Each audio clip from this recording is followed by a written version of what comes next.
Want to quickly start an LLC in Connecticut for free? I'll help you do just that in this step-by-step tutorial. I'll make sure to cover any critical requirements and important tricks that you should not miss when forming your LLC.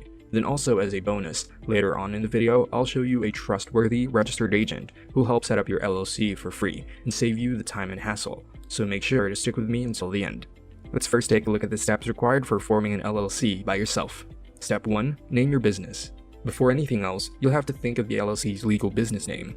Each LLC in Connecticut must have a distinct LLC name that is not currently in use. You must include the terms limited liability company or an abbreviation such as LLC. You cannot include phrases such as corporation, which would lead people to believe you are a different business type. Finding out if your business name has been taken or not is very easy. Simply go to Google and type in the words Business Entity Records, Connecticut Secretary of State, and click the first search result. I'll also leave the link in the description below for your convenience. It'll lead you to the official page of Business Entity Records in Connecticut. Scroll down a little and you'll see some search options, which makes checking the availability of your business name easier. Generally, you can click the first option, Entity Name, and type in your business name. For example, I'm typing a very common business name here, A1 Cleaning Service, which will give you a list of existing business names. A unique business will say no matches found, just like this random name I typed in. The Secretary of State must reserve the LLC's trade name before filing. Name reservations are a one-of-a-kind requirement, and Connecticut is one of the only states that mandates them, which will unfortunately add an extra step to the usual process.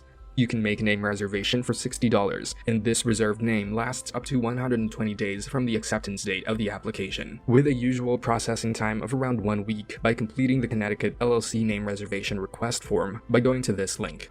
Don't worry, I'll also have this link down in the description below. You can click the document link, download the PDF file, fill it out, print it, and mail it to the Secretary of State.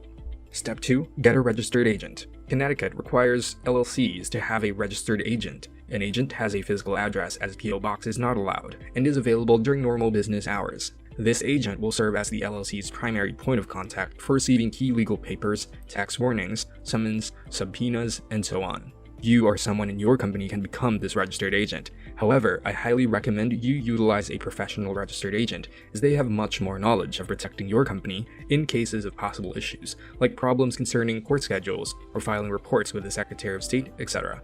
Besides, hiring a professional registered agent is very affordable these days. In fact, an honest and reliable company I recommend, Inkfile, offers a free registered agent as part of their package when you form your LLC through them, but I'll talk more on this later in the video. Step 3. Filing the Connecticut LLC Certificate of Formation. This next step requires you to file the Certificate of Formation with the Connecticut Secretary of State. The Connecticut state filing cost for LLC is $120 with the option of online application or through mail to the Secretary of State.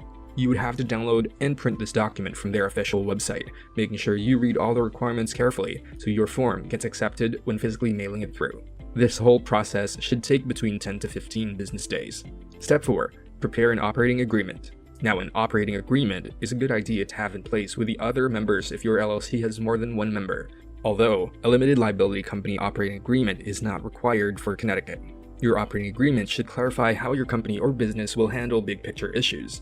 These include the transfer of membership interest, profits, losses, and distributions, initial investments, decision-making powers, voting rights, team management, and lastly, dissolving the business.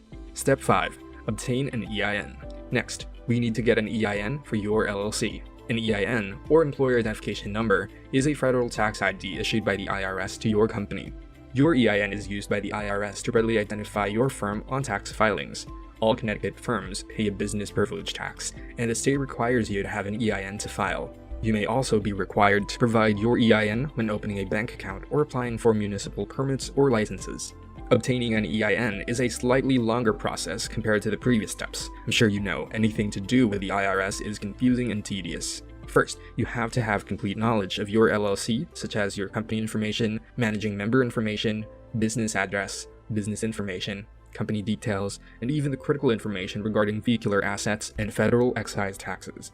This is another reason why getting a professional registered agent is way more convenient, as they can do this for you as part of their service. And Inkfile, the service I recommended above, is one of the best companies out there to help you form your Connecticut LLC. You can click on the link in the description or type this into your browser to get access to this package. Inkfile is one of a kind, as it offers a free silver package with services such as preparing and filing your articles of organization, Well, you still have to pay $120 for the state fees, which you would have to do anyway if you chose the DIY option. But looking at the bigger picture, all other companies will still charge for their service fee on top of state filing fees, but InkFile does not collect this fee. This plan already includes a free registered agent for your first year of subscription and $119 annually moving forward if you decide to continue the service after the first year. However, InkFile's Gold package is the one I would recommend to everyone, as it'll save you a lot of hassle and time. For an extra small fee, InkFile will obtain your EIN business tax number and create an operating agreement, which will eliminate the overall steps 4 and 5 from above. Now, if you are in a hurry and require expedited filings, or you want to have a domain name with a business email address, then their Platinum package is also worth considering. Otherwise, I would stick with the Gold package. Now, I want to guide you on the next step to take when starting your LLC. So if you've chosen the DIY option, then I recommend you check out this video, which will help you pick the best bank accounts for your business to avoid commingling funds and piercing the corporate veil. But if you have chosen option 2 of using a professional formation service but want more information on InkFile, then check out this video where I have done an in-depth tutorial and review on them. So check it out, and I'll see you over in that next video.